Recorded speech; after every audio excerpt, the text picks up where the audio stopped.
Ukrainian security service hits one-third of Russia's strategic bombers, causing $7 billion in damage. Talks in Istanbul could be a turning point in the war, and how Ukraine doubts Moscow is serious about peace talks. The latest news next.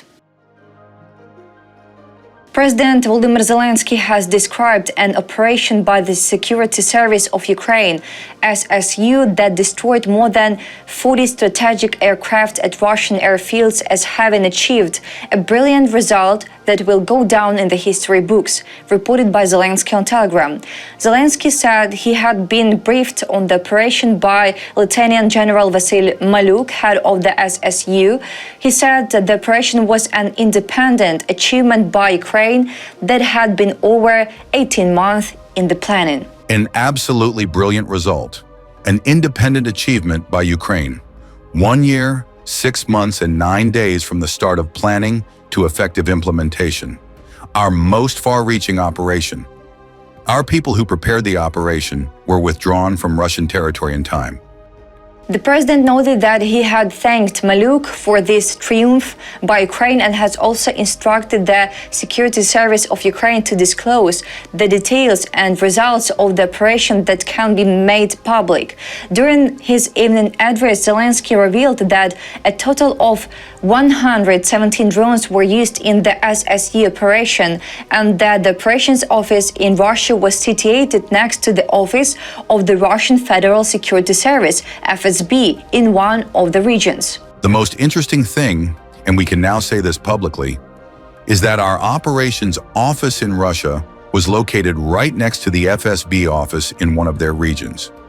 A total of 117 drones were used in the operation, and the corresponding number of drone operators were involved. 34% of strategic cruise missile carriers were hit at their main air bases. Our people were operating in various Russian regions, spanning 3 time zones. Our people withdrew from Russian territory on the eve of the operation and are now safe, as are those who helped us. It's really great to see the results of projects I authorized over a year and a half ago, which have taken more than 40 strategic aircraft away from the Russians. We will continue this work, Zelensky said. Absolutely remarkable. What Ukraine has achieved with this operation is not only a military success, but a historic act of courage, ingenuity, and precision. Heartfelt gratitude to everyone involved, from the planners who spent over 18 months preparing every detail, to the operators who carried out this unprecedented mission deep in enemy territory, and to the leadership who had the vision and resolve to see it through. This was Ukrainians' operation, Ukrainians' brilliance, and Ukrainians' message to the world. Strategic strength, patience, and unity can rewrite the rules of warfare. Thank you to all the silent heroes behind this. You have made history. Ukraine has carried out a unique special operation, striking nearly a third of the enemy's strategic aviation. Russia's estimated losses from today alone total $7 billion, the Security Service of Ukraine reports. $7 billion. That's the estimated value of the enemy's strategic aviation hit due to Ukrainian Security Service Special Operation Spider Web, the Ukrainian agency stated. According to Ukrainian's Security Service, 34% of Russia's strategic cruise missile carriers were hit at their main air base locations. The Security Service of Ukraine promised to reveal more details of the special operation later. In the meantime, we can say just one thing to the Russians. And did you think that Ukraine was so simple? Ukraine is super. Ukraine is exclusive. All the rollers of history have passed over it.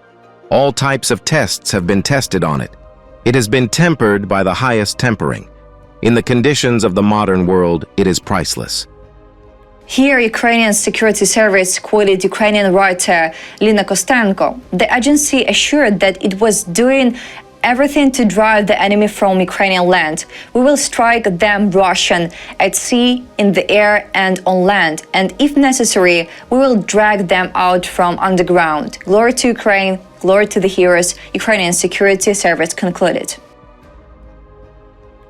Ukrainian President Volodymyr Zelensky doubts Russia's readiness for productive talks with Ukraine. Ceasefire remains Ukraine's priority. Our team is in Istanbul. This morning I spoke with the Minister of Defense. They are preparing for the meeting.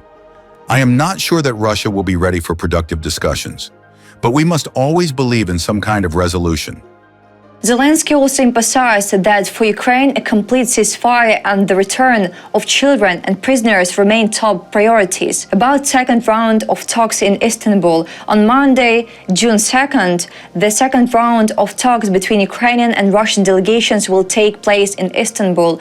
The Russian side is expected to present a so-called memorandum outlining its vision for ending the hostilities. Ukraine had insisted that these proposals be submitted before the meeting, but Moscow ignored the request. President Volodymyr Zelensky has approved the composition of the Ukrainian delegation led by Defense Minister Rustem Umerov. The negotiation team also includes representatives from the Presidential Office, Ministry of Foreign Affairs, General Staff Security Service of Ukraine, Defense Intelligence and Foreign Intelligence Service.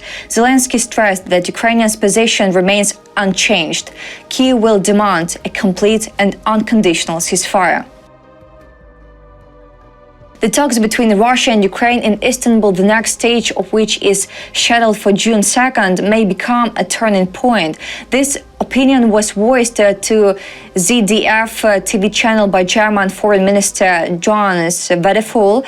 This could be the beginning of a turning point in this war, he said, noting that he considers the talks significant.